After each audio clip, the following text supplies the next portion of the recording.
Hey, what's going on, guys? Jay Will here again at Veteran Nerd Review. Getting ready to give you guys another DC McFarlane review on the McFarlane Black Adam figure.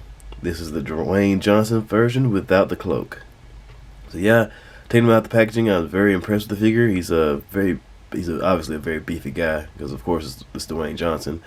And yeah, he looks pretty cool, like nice paint job all the way throughout. I'm pretty excited to have him. Glad to have been able to get him for my collection and everything. And so yeah, I'm gonna do like always here. Gonna take him off the stand. Man, he looks pretty good. I'm actually very impressed with this figure. Side and back, and take a quick look at the packaging, and then we're gonna do some quick comparisons, and we'll get into the figure a little bit more. Yeah. So standard window box here for McFarlane figures. Got the big bold Black Adam sign right there on the bottom. Got the artwork back there on the trading card inside the box. A little stand in there. Not much on that side. More artwork of Dwayne Johnson on the back. Black Adam. LOL. You have Black Adam literally 3 times on the same side of the packaging. That's funny to me. Anyway, but yeah, not much else going on with the packaging. You guys know what these things look like by now. So yeah, go ahead and put that to the side. Let's bring this guy a little bit closer. Take these off right now.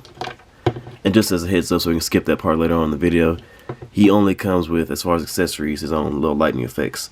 Unfortunately, these are off from the movie because I'm pretty sure he had bluish white lightning effects, more close to Shazam himself, since their power sets are exactly the same. So it's kind of weird that the toys would include yellow lightning effects. So it's kind of weird, but yeah, that's the way he has in the way of accessories. As far as comparisons go, let's straighten him up a little bit. First, we're going to compare him to his Endless Winter version. See how those guys look. Not bad. A pretty accurate, in my opinion, translation from the comic books to the movies. Not too bad there. You got your black, you got your gold.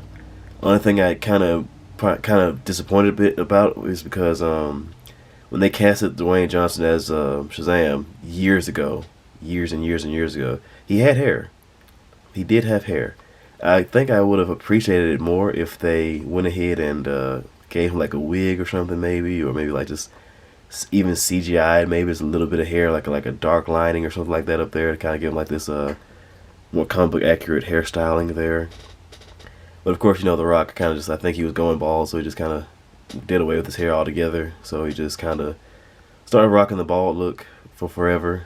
So yeah, it's kind of missed opportunity right there to have him with this more, you know, comic book accurate hairstyling. But nevertheless, we got what we got, and according to James Gunn, we may not be getting any more. And then we're going to compare him next to Zachary Levi, of course, so you guys can see how those look together. Nice. Definitely look like they would be a pretty cool duo to see on screen battling it out one day. Like I said, of course, because of James Gunn and what's the other guy's name I can't think of, we probably won't get to see this fight like ever on screen or whatever. Unless they renegotiate something out with Dwayne Johnson, which I don't know what's going to happen. But it seems like they're keeping Zachary Levi aboard, so I don't know what's going on. I have no idea. And just for good measures, because we're going to go ahead and throw in a Superman figure in there just to kind of offset a little bit. Have the Batman Returns, the Dark Knight Returns Superman right there. I don't have any of my other Superman figures opened or anything like that, so once I start opening them, I'll start doing reviews for them, and I'll start bringing them in on comparisons and whatnot. But yeah, put these guys back to the side. And of course, let's put them next to a 6-inch figure, just because we have the 6-inch Batman from the Batman vs Superman movie. You see how that look? Yeah, so the McFarlane figures, of course, 7 inches. And now let's get down to brass tacks and see what we can do with the figure. Bring them in just a little bit closer. So he can look up pretty far for him, so you can get him a nice little flight pose right there. So that's always good. He can look down that far. So not very far, but just like, you know, he can look at something on the ground in front of him. Side to side motion, of course, with a good amount of head tilt. So you can kind of do like a makeshift eyebrow, the people's eyebrow kind of raise right there. That's always good. So pretty good range of motion on the head. He has the McFarlane wind up shoulder joints, butterfly joints. That's good. My shoulders on mine is kind of loose on both sides. Not too crazy loose, but loose enough to where I can get them moving pretty easily. But yeah, his arm moves up that far. That far without the shoulder joint, but up that far with the shoulder joint. Bicep swivel.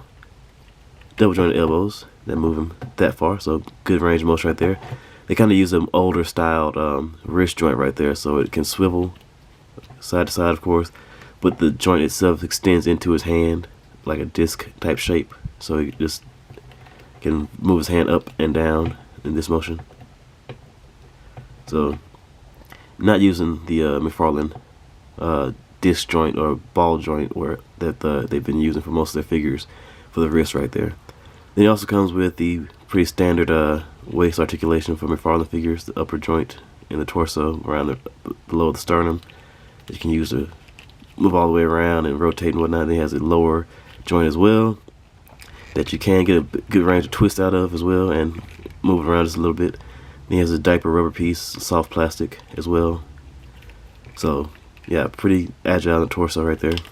It kicks out surprisingly far with the big gaping crotch pits from DC figures.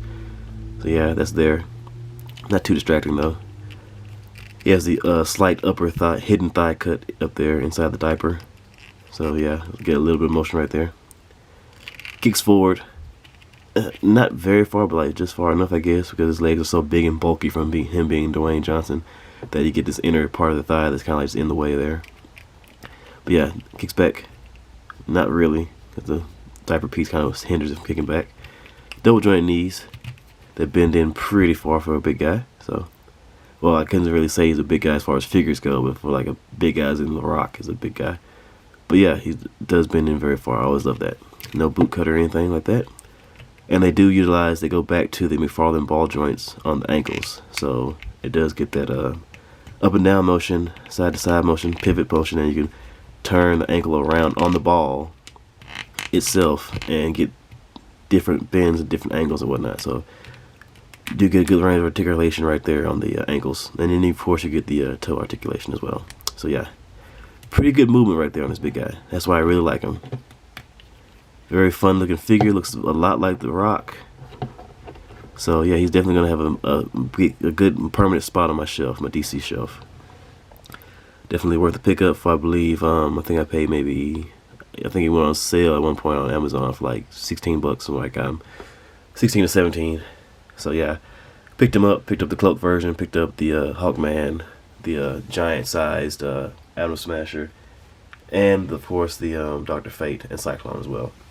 So yeah, I got all the characters from the movie, so I'll be doing reviews on them as well down the line. But for right now, yeah, definitely a good figure, worth the pickup. And as always, if you guys like the video, hit the like button, comment, subscribe, share your thoughts. I will be back with more McFarlane figure reviews and Marvel Legends reviews, and I will be working my way up getting towards the Transformers reviews. Alright. And yeah, thanks guys for stopping by. Later.